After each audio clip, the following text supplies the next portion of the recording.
The US-China rivalry, while President Trump pushes traditional allies away and cuts crucial tech and science funding to American universities, China is poised to make hay, even perhaps take over America's superpower status one day. But our next guest believes there is a way to stop that. It's all in his new book, Breakneck: China's Quest to Engineer the Future. Technology analyst Dan Wang joins Walter Isaacson to discuss his new framework for understanding Beijing. Thank you, Christian, and Dan Wang, welcome to the show. Thank you, Walter. I was reading your book, Breakneck, last night, and there's a sentence at the very beginning that I think sets up the theme. Let me read it to you. You're talking about the contrast between America and China. You say, there's an American elite made up mostly of lawyers excelling at obstruction versus a Chinese technocratic class made up mostly of engineers that excels at construction. Tell me how that sets up your book and what you're arguing. Walter, the central idea of my book is that China is a country that I call an engineering state because at various points, the entirety of the most senior members of the Communist Party have had degrees in engineering. What do engineers like to do? Well, build a lot of stuff, whether that is roads or bridges or hyperscalers or coal plants, whatever it is, homes especially. China is always trying to build another big project. The unfortunate fact of China is that they're not only physical engineers, they're also social engineers. And so they often treat society as if it were just another building material to be remolded and torn down as they wish. And I contrast that with the United States, which I call the lawyerly society, part because so many presidents have gone to law school. There are now 47 US senators with law degrees. Only one has studied anything in STEM. And the issue with lawyers is that they're really good at saying no rather than building stuff. And so we don't have really terrible ideas like the one-child policy in the United States, but we also don't have functional infrastructure, I would say, almost anywhere. Well, you talk about the one-child policy, and I assume you mean in China. That was a social engineering thing. So what you're saying is they can build high-speed rail really great, but then when they start doing social engineering like one-child policy, that messes up. That's right. So I think the unfortunate fact of China is that they cannot restrain themselves from being only physical engineers. I think for the most part, physical engineering, though it has a lot of costs, is pretty good. I think it is pretty good to have an expanding high-speed rail network, expanding subway systems, more homes than people can buy, such that they have falling home prices now. And I think there's plenty of problems around debt. There's plenty of problems around demographics. Sometimes there's human displacement involved, especially if they build a really big dam. But I think for the most part, that is good.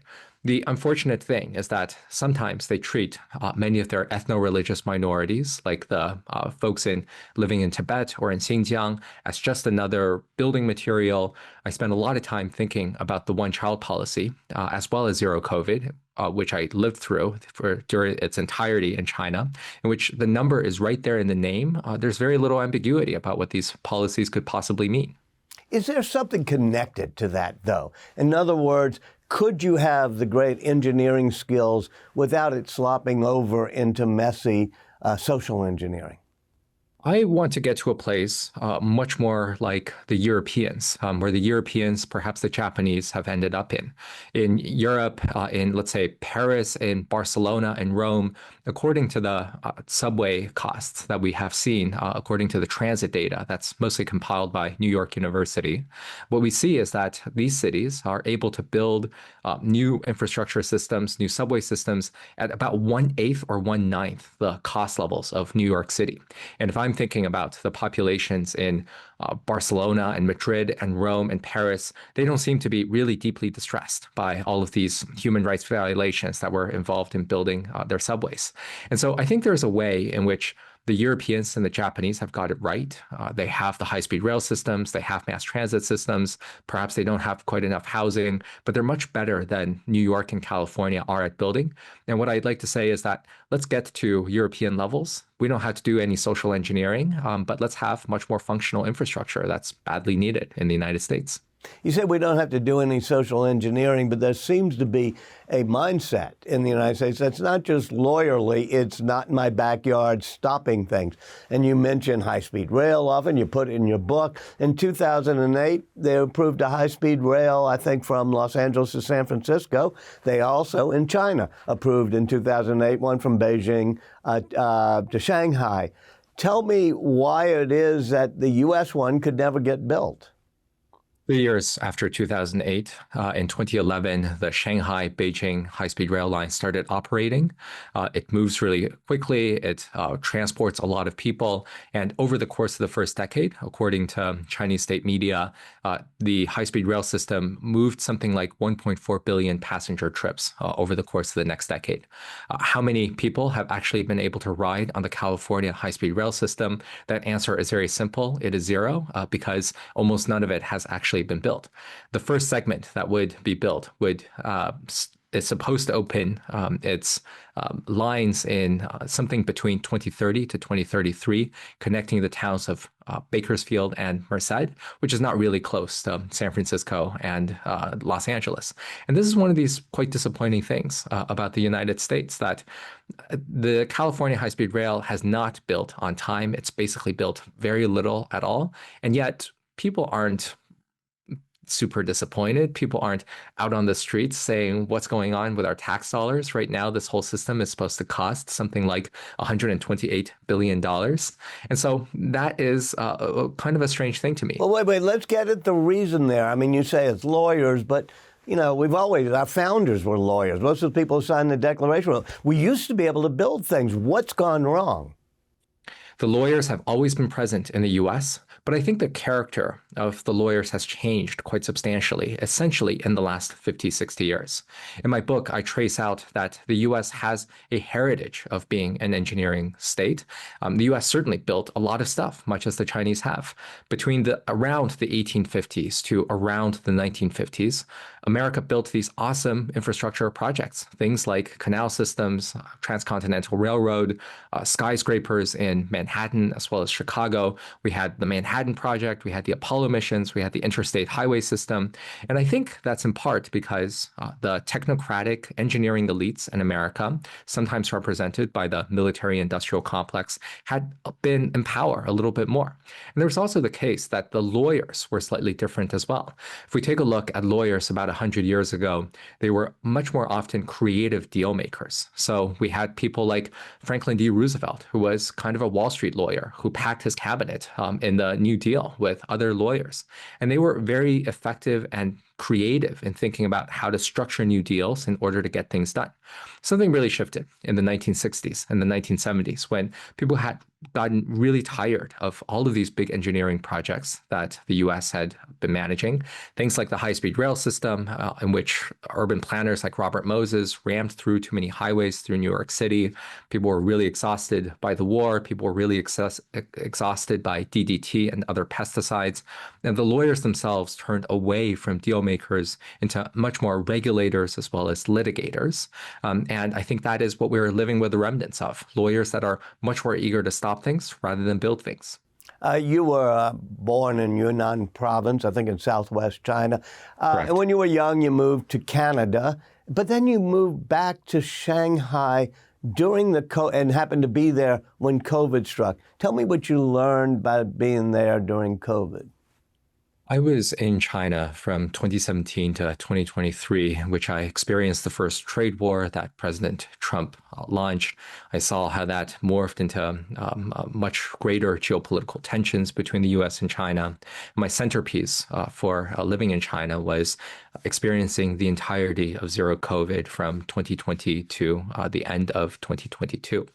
And zero COVID started out in a kind of a political disaster in which people had gotten really upset that a respiratory virus had been spilling out of Wuhan in the start of 2020, in which people were reminded that only 2 decades before the start of COVID that China had a different respiratory virus, namely SARS in 2003, in which the government suppressed a lot of news and then suppressed a lot of whistleblowers. And then the virus was allowed to spread because people weren't really allowed to know about it. And people had gotten quite angry. But then there was a next stage of COVID's development in which China implemented all of these World Health Organization guidelines to really try to stop the transmission of the virus, sometimes through fairly coercive means. But what that did achieve was a level of transmissions that was almost non-existent, that was absolutely minuscule, and the ability to restart life in a pretty compelling way. And that worked pretty well up until the spring of 2022, when we had the much more transmissible Omicron variant of the virus, in which the Chinese state tried to use these same methods to try to contain a much more transmissible virus and was not successful. So we had the Shanghai lockdown, which took place in the spring of 2022, in which I say that the state attempted probably the most ambitious lockdown in the history of humanity, in which China's largest city, Shanghai, of 25 million people, were unable to leave their apartment compounds over the course of 8, 9, 10 weeks. And so I think one of the messages I want to convey with the engineering state is that the line between rationality and irrationality is pretty thin. It could look like China is achieving these spectacular successes up until it goes too far and holds on for too long, in which case it veers into disaster. And so that is one of these strange paradoxes that we see with China and the engineering state. One of the things you did when you were back living in China is you took a bicycle trip. I think it was through Guizhou province. And it's a somewhat poor province, and yet you saw a lot of things that I think informed the rest of your book. It's a very poor province. It's far deep in China's southwest, where it is highly mountainous, a lot of jungles, and previously a lot of diseases that arose from malaria. So by way of context, Guizhou is very distant from the much more prosperous coasts of China, which are much richer because they are able to export a lot of goods. Because Guizhou is so distant and so mountainous, it just hasn't been able to get much industry started. So this is China's fourth poorest province. And yet, when I took that bicycle trip in the summer of 2021, I saw astounding levels of infrastructure. Guizhou has about 11 airports, with 4 more under construction. Guizhou has excellent integration into the high-speed rail network. Its cities have very good subway lines. Guizhou also has about 45 of the world's tallest bridges. Not China's tallest bridges, but the world's tallest bridges. And so I was really struck that when I was traveling through America's equivalent of, let's say, West Virginia or maybe a South Dakota, not the most wealthy places, that it has much better levels of infrastructure than what we can. Let me stop right there. How do they afford that? Are they taking on too much debt to do that? They are taking a lot of debt to be able to do that, and they're barely able to afford that. Perhaps they're not able to afford it because we can see that Guizhou is one of the most indebted provinces in China. A lot of these local governments are unable to pay back the interest on their bonds that they use to build these big bridges that are not terribly economical. And I think that is definitely one of these big problems of the engineering state, that they don't care enough about profitability. They pile on a lot of debt. But when I was cycling through Guizhou and chatting to some of these folks who are living in these villages, for the most part, they are really proud of everything that they see around them. That previously it took them hours to get to their neighboring village, but now with this new bridge, it takes them a matter of minutes, perhaps, in order to drive across this bridge.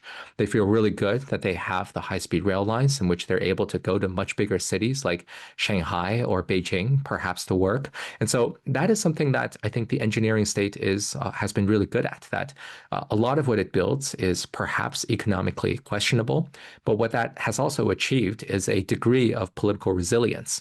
And I think building a lot of infrastructure inspires genuine pride with a lot of Chinese, and I think that goes some length to explaining why the Communist Party has been robust and has been as stable as it is, because people are really happy to get better cities, better parks, more subway lines, better integration, and they are very genuinely proud of these big monumental projects. Let me ask you a philosophical question, because a lot of what you've been talking about involves America's emphasis on individual freedom, individual rights, the rights to stop things or whatever, things that you do not see in Chinese society, whether it's a lockdown in Shanghai or data privacy. To what extent is individual freedom a detriment to America's ability to build things, and to what extent might it actually be the secret sauce that allows more innovation in America? I think it is both. I think it is both the secret sauce as well as some extent detriment. Now, I want to say that part of the reason that I moved out of China at the start of 2023 was because I missed some degree of individualism, that I wanted to be left alone by the state and not suffer these dramatic crackdowns and lockdowns that a lot of Chinese had been experiencing. I really miss the pluralism that exists in the US. And I think I'll say one nice thing about the lawyers is that they guarantee everyone's ability to have some sort of voice in the system. And I much appreciated that over the Chinese system, in which the official voice is really meant to speak above everyone else. At the same time, I think that there are issues that in the United States, especially in California in particular, there are all sorts of problems in which a single homeowner, a single property owner is able to put up his hand, hire a pretty expensive lawyer, and convince a judge not to do something that many, many other people desperately need. And I think what the US system has is this entrenched homeowner base, entrenched political base that is much more interested in protecting their own interests rather than building out more so that more people can share the goods. And a lot of what I want to do is to try to encourage the US to be slightly more engineering. Let's call it 20% more engineering, because that's what we need to build our homes and build our infrastructure. And I wish that China could be 50% more lawyerly. It needs a lot more lawyers in order to protect individual rights, in order to permit individual flourishing, allow some degree of creative expression. And I think that the world would really be better off if the US could build a little bit more again, and if the Chinese state could actually respect the wills and wishes of its own people. Do you see similarities between President Xi of China and President Trump of the United States? I certainly see that President Trump is learning a lot from President Xi.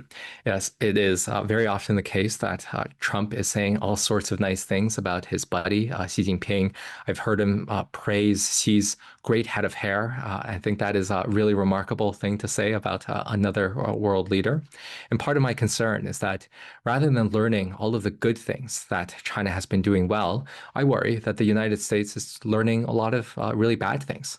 I think that Trump is learning to be like China, to be visiting a lot of misfortune upon the downtrodden, upon some of the most unfortunate among us. There's now much greater questions around data probity, which is an issue among the statistical agencies now in both the US as well as in China, in which I think the top leader demands a lot of fealty, and every problem is caused by either foreigners or traders. And I think these are all things that Trump has been learning from Xi.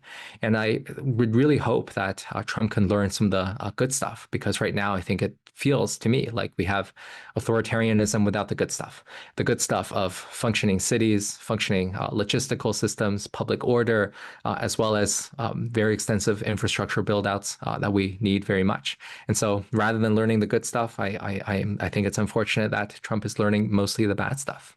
Dan Wang, thank you so much for joining us. Thank you, Walter.